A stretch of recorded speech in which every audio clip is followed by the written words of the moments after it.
Hello दोस्तों, कैसे आप लोग। तो आज का हमारा टॉपिक है एंटीरियर पिट्यूटरी। एंटीरियर पिट्यूटरी जो है तो बहुत ज़्यादा इंपॉर्टेंट टॉपिक है और ये बहुत बार पूछा जाता है यूनिवर्सिटी के एग्जाम में एज एन एलईक्यू। मतलब वो यूनिवर्सिटी में आपको कैसे पूछेगा हो कि एंटीरियर पिट्यूटरी की डायग्राम बनाइए, फिर उसके डेफिनेशन लिखिए, मतलब ऐसे टॉपिक्स देगा।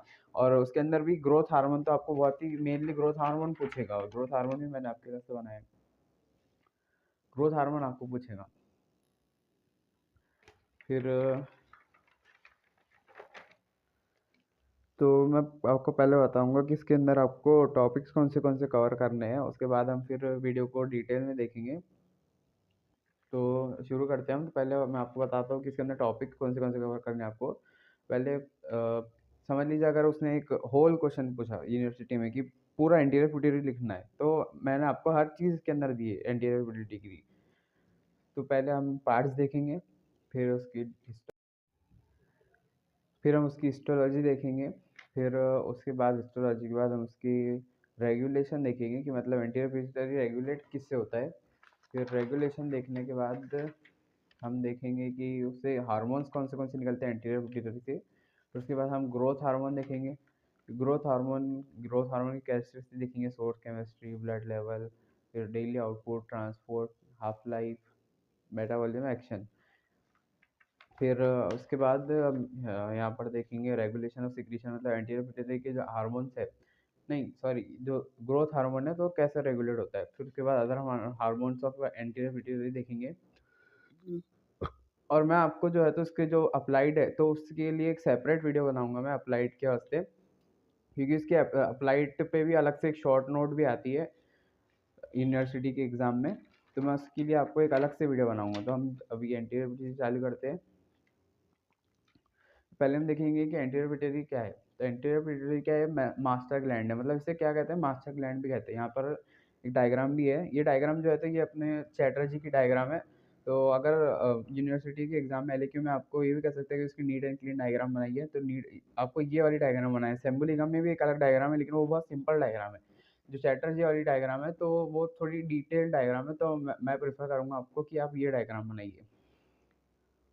फिर उसके बाद अब उसे मास्टर ग्लैंड भी कहते हैं। फिर उसके 3 पार्ट होते हैं, पार्ट्स में लिखना 3 पार्ट। पार्ट डिस्टेलिस, पार्स ट्यूबरालिस और पार्स इंटरमीडिया। कहाँ है, ये देखिए पार्स डिस्टेलिस, ये है पार्स डिस्टेलिस। फिर पार्स ट्यूबरालिस कहाँ है अपना, कहाँ दिख रहा है आपको पार्स ट्यूबरालिस, ये देखिए पार्स इंटरमीडिया है। फिर उसके बाद हम इसकी हिस्टोलॉजी देखेंगे। हिस्टोलॉजी में 2 टाइप के सेल होते हैं एंटीरियर पिट्यूटरी में, क्रोमोफोब और क्रोमोफिल। कितने टाइप के सेल होते हैं, 2 टाइप के, क्रोमोफोब, क्रोमोफिल। फिर क्रोमोफोब सेल देखेंगे हम। तो क्रोमोफोब सेल के कैरेक्टरिस्टिक क्या होता है, डजन प्रोसेस ग्रेन्यूल्स, मतलब ग्रेन्यूल्स नहीं होते क्रोमोफोब सेल में। Form 50% of the total anterior pituitary, मतलब 50% एंटीरियर पिट्यूटरी का 50% कौन बनाता है, क्रोमोफोब सेल। फिर नॉट सिक्रेटरी इन नेचर, मतलब ये कुछ भी सिक्रेट नहीं करते। प्रिकर्सर फॉर क्रोमोफिल सेल, मतलब ये क्रोमोफोब सेल क्या बनाते हैं, क्रोमोफिल सेल बनाते हैं। फिर उसके बाद क्रोमोफोब सेल के होगी कैरेक्टरिस्टिक। फिर अब हम देखेंगे क्रोमोफिल सेल्स की कैरेक्टरिस्टिक। तो क्रोमोफिल सेल्स की कैरेक्टरिस्टिक क्या है, have large granules stain darkly, मतलब इसके अंदर ग्रेन्यूल्स नहीं थे, इसके अंदर क्या है, ग्रेन्यूल्स है। और ये क्या है, डार्कली स्टेन, और ये पुअरली स्टेन करते हैं। यहाँ पर आप एक और पॉइंट ऐड कर सकते हैं कि इट स्टेन्स पुअरली। तो ये क्या है, ये डार्कली करते हैं, ये पुअरली। तो उसके बाद टाइप्स, उसके अंदर भी क्रोमोफिल सेल्स में भी टाइप होते हैं अलग अलग। फिर उसके अंदर कुछ बेसिस पे हम अलग अलग बेसिस पे उसका डिवीजन करते हैं, जैसे कि on the basis of staining property, फिर on the basis of secretory nature. तो पहले हम ये देखेंगे। तो स्टेनिंग प्रॉपर्टी मतलब स्टेन स्टेन जो लेते हैं क्रोमोफिल सेल, तो उसके ऊपर दो दो सेल्स में डिवाइडेड हो, एसिडोफिल और बेसोफिल। एसिडोफिल को हम अल्फा सेल्स भी कहते हैं और बेसोफिल को बीटा सेल्स भी कहते हैं। ये कितना बताता है, जैसा 50% बना रहा है। तो अल्फा सेल फॉर्म्स 35%, 35% कौन बनाता है, एसिडोफिल सेल। तो फिर 35% 50 में से एसिडोफिल सेल बनाता है, तो फिर बेसोफिल कितना बनाएंगे, 15%, सिंपल। उसके बाद एसिडोफिल सेल्स हो जाते on the basis of secretory nature.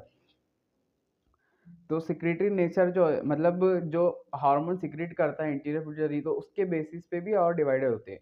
जैसे कि यहाँ पर है, कितने सेल्स, कितने टाइप के सेल्स में, 5 टाइप के सेल्स में। Somatotroph secretes GH, forms 30 to 40% of chromophil. मतलब सोमैटोट्रोफ जो होते हैं सेल, वो क्या सिक्रेट करते हैं, ग्रोथ हार्मोन। और कॉर्टिकोट्रोफ, कॉर्टिकोट्रोफ नाम से दिखा रहा है क्या सिक्रेट करेंगे, एड्रेनोकोर्टिकोट्रोपिक हार्मोन। फिर थायरोट्रॉप आपको नाम से दिख रहा है क्या सिक्रेट करेगा, थायरोइड स्टिमुलेटिंग हार्मोन। फिर गोनाडोट्रॉप एफएसएच एलएच, फिर लैक्टोट्रॉप प्रोलैक्टिन। तो अब मैंने यहाँ पर देखिए एसिडोफिल लिखा है, एसिडोफिल। तो सोमैटोट्रॉप लैक्टोट्रॉप जो है तो एसिडोफिलिक सेल है, और बाकी ये जो तीन है ये तीनों भी बेसोफिल है। उसके बाद हम रेगुलेशन देखेंगे उसका।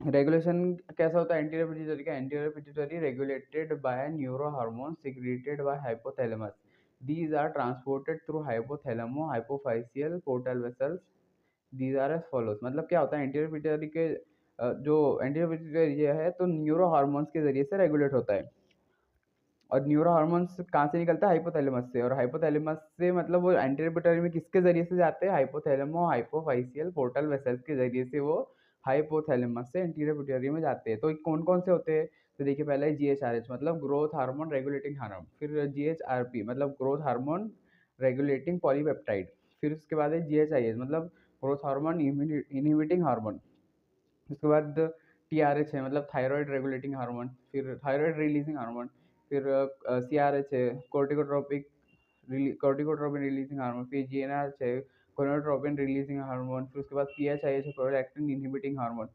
तो ये हो गया उसका रेगुलेशन, ये हार्मोन से रेगुलेट होता है। फिर उसके बाद अब हमारा नेक्स्ट टॉपिक है हार्मोन सिक्रेटेड, मतलब एंटीरियर पिट्यूटरी कौन से हार्मोन निकालता है। तो जैसे रेगुलेटिंग हार्मोन है वैसे ही उसके हार्मोन भी है, जैसे जीएच से हो गया ग्रोथ हार्मोन, फिर thyroid stimulating hormone TSH, adrenocorticotropic hormone ACTH, FSH, LH. LH females में होता है, और वही अगर एलएच मेल्स में आ जाए तो उसे इंटरस्टिशियल सेल स्टिमुलेटिंग हार्मोन भी हार्मोन बोलते हैं। क्या बोलते हैं, इंटरस्टिशियल सेल स्टिमुलेटिंग हार्मोन आईसीएसएच। उसके बाद प्रोलैक्टिन। तो ये हो गया हमारा hormone secreted by anterior pituitary. इसके बाद हम एक बहुत मेन टॉपिक की तरफ जा रहे हैं जिसे हम कहते हैं ग्रोथ हार्मोन। ये अलग से भी इसके ऊपर शॉर्ट नोट पूछी जाती है कि ग्रोथ हार्मोन के फंक्शन बताइए, या फिर ग्रोथ हार्मोन की केमिस्ट्री सोर्स है वो बताइए, या फिर ग्रोथ हार्मोन का अप्लाइड बताइए, ऐसा आपको अलग से पूछा जाएगा। तो हम ग्रोथ हार्मोन देखेंगे यहाँ पे। तो इसके तो सोर्स क्या होता है ग्रोथ हार्मोन का, सोमैटोट्रॉप हमने देखा था पहले। केमिस्ट्री, प्रोटीन रहता है नेचर में, 191 अमाइनो एसिड होते हैं, मॉलिक्यूलर वेट उसका 21,500 होता है मतलब 21,500। फिर ब्लड लेवल मतलब ब्लड में इसका लेवल कितना होता है, 300 ग्राम पर डेसीलीटर इन अडल्ट, मतलब अडल्ट में 300 ग्राम पर डेसीलीटर होता है, और चिल्ड्रन में 500 नैनोग्राम पर डेसीलीटर। या फिर ये आप लिख सकते हैं, आप देख सकते हैं आप। इसका डेली आउटपुट मतलब डेली आउटपुट कितना होता है उसका, 0.5 टू 0.1 इन अडल्ट। 0.5 टू 0.1 कितना होता है, अडल्ट में होता है। फिर ट्रांसपोर्ट, उसका ट्रांसपोर्ट कैसे होता है, 0.5 टू 1 1 कर दीजिए आप, 0.5 टू 0.1 नहीं है, 0.5 टू 1 है। तो ये हो गया उसका डेली आउटपुट। फिर उसके बाद उसका ट्रांसपोर्ट, तो transport by GH binding protein GHBP, मतलब जो ग्रोथ हार्मोन है तो किसके जरिए से ट्रैवल करता है, ट्रांसपोर्ट होता है जीएचबीपी के जरिए से। फिर उसकी हाइफ लाइफ क्या होती है, 20 मिनट। फिर metabolism degraded in liver and kidney. फिर उसके बाद एक्शन, अब उसके एक्शन देखेंगे। अब ये बहुत बहुत ज़रूरी है, मतलब आपको नॉर्मली क्या होगा कि जो आपको इसके अंदर जो थायराइड हार्मोन है, अब जब मैं आगे वीडियो बनाऊंगा उसकी, तो उसमें आपको मतलब ये जो जीएच के एक्शन है तो उससे बहुत मदद मिलेंगी। क्यों, क्योंकि जीएच और थायराइड हार्मोन के फंक्शंस नॉर्मली मतलब अप्रोक्सीमेटली सेम ही है, इसलिए आप इसको ध्यान से सुनिए। तो एक्शन देखेंगे हम, जनरल ग्रोथ ऑफ बॉडी। तो क्या चीज़ में मदद करता है, जो अपनी नॉर्मल ग्रोथ ऑफ बॉडी के वास्ते बहुत ज़रूरी होता है। फिर उसका मेटाबॉलिज्म देखेंगे, मेटाबॉलिज्म पे क्या इफेक्ट होता है, प्रोटीन मेटाबॉलिज्म पे, increase amino acid transport through cell membrane, increase RNA translation, increase transcription of DNA to RNA, decrease catabolism of protein. मतलब क्या करता है, आरएनए का ट्रांसलेशन बढ़ाता है, डीएनए टू आरएनए मतलब ट्रांसक्रिप्शन बढ़ा देता है, फिर अमाइनो एसिड का ट्रांसपोर्ट बढ़ा देता है, फिर प्रोटीन का कैटाबॉलिज्म कम कर देता है, फिर एनाबॉलिज्म को प्रमोट करता है प्रोटीन के। फिर फैट पर क्या होता है उसका, फैट को क्या करता है, एडिपोज टिश्यू से मोबिलाइज करता है। फिर फैटी एसिड का जो कॉन्सेंट्रेशन है वो बॉडी फ्लूइड्स में बढ़ा देता है। फिर उसके बाद क्या होता है, एक्सेस मोबिलाइजेशन में फैट का एक्यूमुलेशन हो जाएगा लीवर में, जिससे क्या होता है, फैटी लीवर होता है। मतलब excess mobilization can cause accumulation of fat in liver leading to fatty liver.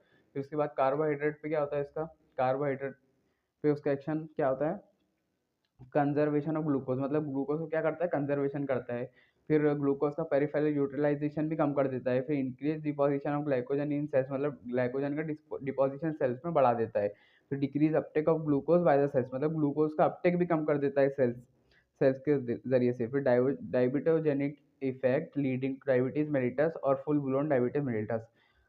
मतलब अगर समझ लीजिए जीएच हार्मोन जो है अपना ग्रोथ हार्मोन है, तो वो बढ़ गया, तो इससे क्या होगा, ग्लूकोज का पेरिफेरल यूटिलाइजेशन बहुत कम हो जाएगा, जिससे क्या होगा, बॉडी फ्लूइड में ग्लूकोज बढ़ जाएगा, उससे क्या होगा, डायबिटीज मेलिटस होगा। आपने देखा था ना, इंसुलिन की डिफिशियंसी होता है, इससे होता है डायबिटीज मेलिटस। उसमें होता है कि इंसुलिन कम हो जाता है, इसकी वजह से बॉडी फ्लूइड में ग्लूकोज बढ़ जाता है, तो इसमें भी वैसे ही होगा।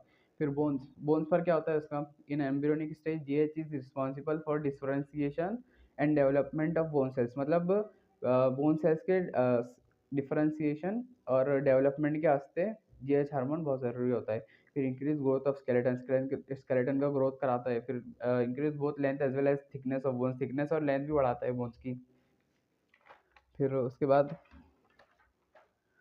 Increase synthesis and deposition of proteins bye chondrocytes, मतलब कॉन्ड्रोसाइट्स के जरिए से प्रोटीन का सिंथेसिस और डिपोजिशन क्या करता है, बढ़ा देता है। फिर कॉन्ड्रोसाइट ऑस्टियोजेनिक सेल्स का मल्टीप्लिकेशन इंक्रीज कर देता है। फिर कैल्शियम एब्जॉर्प्शन इंटेस्टाइन में बढ़ा देता है। फिर न्यू बोन्स का फॉर्मेशन भी करता है। फिर increase availability of calcium for mineralization of bone matrix, मतलब बोन मैट्रिक्स के मिनरलाइजेशन के लिए कैल्शियम की अवेलेबिलिटी भी बढ़ा देता है। फिर उसके बाद उसका रेगुलेशन देखेंगे हम, रेगुलेशन ऑफ सिक्रीशन, मतलब जीएच हार्मोन का सिक्रीशन कैसे रेगुलेट होता है, तो उसमें पहला है hypoglycaemia, fasting, starvation, stress and trauma, exercise, initial stages of fever. मतलब हाइपोग्लाइसीमिया, अगर ग्लूकोज कम हो जाए ब्लड के अंदर, तो उससे जीएच सिक्रेट होता है। फास्टिंग, फास्टिंग से भी होता है स्टारवेशन, स्ट्रेस, ट्रॉमा, एक्सरसाइज। फिर उसके बाद किससे इनहिबिट होता है, इनहिबिटेड बाय हाइपरग्लाइसीमिया। जाहिर सी बात है, हाइपोग्लाइसीमिया से स्टिमुलेट होता है, तो इनहिबिट कैसे होगा, हाइपरग्लाइसीमिया से। Increase in free fatty acid in blood, मतलब फ्री फैटी एसिड अगर ब्लड में बढ़ जाए तो उससे भी क्या होगा, इनहिबिट हो जाएगा। लेटर स्टेजेस ऑफ स्लीप, जाहिर सी बात है इनिशियल स्टेजेस ऑफ स्लीप में बढ़ रहा है, तो लेटर स्टेजेस में क्या होगा, कम हो जाएगा। फिर हाइपोथैलेमस क्या रोल होता है जीएच सिक्रीशन में, रेगुलेट बाय थ्री हार्मोन, तो थ्री हार्मोन के जरिए से रेगुलेट होता है, हमने देखा था पहले भी, जीएचआरएच, जीएचआरपी और जीएचआईएच, मतलब growth hormone regulating hormone, growth hormone releasing hormone, growth hormone releasing polypeptide और ग्रोथ हार्मोन इनहिबिटिंग हार्मोन, जिसे हम सोमैटोस्टैटिन भी बोलते हैं। फिर उसके बाद feedback control, feedback control under negative feedback control, मतलब नेगेटिव फीडबैक कंट्रोल से क्या होंगे, रेगुलेट होगा। फिर other hormones of anterior pituitary, other hormones के टीएसएच है necessary for growth and secretory activity of thyroid gland, ACTH necessary for secretary activity of anterior cortex, FSH, LH, prolactin. अब ये जो है ये अलग अलग हार्मोन है, इसके इसके आपको बस एक एक पॉइंट ही लिखना है, इसके अंदर ज़्यादा डिटेल में जाना नहीं है, क्योंकि हम टीएसएच को तो थायराइड ग्लैंड में देखेंगे, एसीटीएच को हम कॉर्टेक्स में देखेंगे, एड्रेनल कॉर्टेक्स में, एफएसएच को भी हम रिप्रोडक्शन वाले चैप्टर में देखेंगे, एलएच को भी हम रिप्रोडक्शन वाले चैप्टर में देखेंगे, और प्रोलैक्टिन को भी हम देखेंगे बाद में। हाँ, प्रोलैक्टिन को हम पोस्टी नहीं नहीं, हाँ प्रोलैक्टिन को भी हम बाद में देखेंगे। ठीक है, तो ये हो गया हमारा एंटीरियर पिट्यूटरी। अब इसकी जो स्क्रीनशॉट है, तो यहाँ पर आप ले लीजिए वीडियो स्टॉप कर कर। देखिए एकदम पॉइंट वाइज नोट्स से आपको प्रोवाइड किया हुआ आपके अंडरस्टैंडिंग के लिए, आप बहुत अच्छे से अंडरस्टैंड कर सकते हैं इसको, मतलब ऐसा आपको ज़्यादा मेहनत करने की ज़रूरत है नहीं। देखिए फिजियो कैसा होता है ना, फिजियो में एकदम समझने की चीज़ है, मतलब अगर आप रट्टा मारने को करेंगे ना, तो आप बिल्कुल रट्टा नहीं मार सकते फिजियो का, कि नहीं मैं रट्टा मार लूँगा और मैं कर लूँगा, नहीं ऐसा नहीं चलता है फिजियो के अंदर। फिजियो के अंदर एकदम अंडरस्टैंडिंग चलती है, अगर आप अंडरस्टैंड करते हैं टॉपिक को और सब्जेक्ट को, तो आप सब कुछ कर सकते हैं फिर। लेकिन बच्चे क्या करते हैं, बच्चे रट्टा मारने के पीछे जाते हैं, क्यों, क्योंकि पढ़ना जानते आता है। लेकिन ऐसा मत कीजिए, एकदम पॉइंट वाइज नोट किया, हर चीज़ सिस्टमैटिक करने की आदत डालिए। देखिए यहाँ पे ग्रोथ हार्मोन,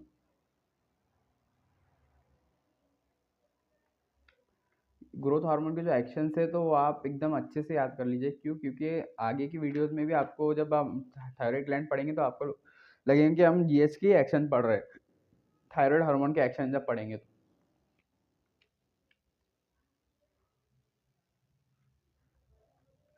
तो यहाँ पे हमारा एंटीरियर पिट्यूटरी खत्म होता है। देखेंगे बाद में इसके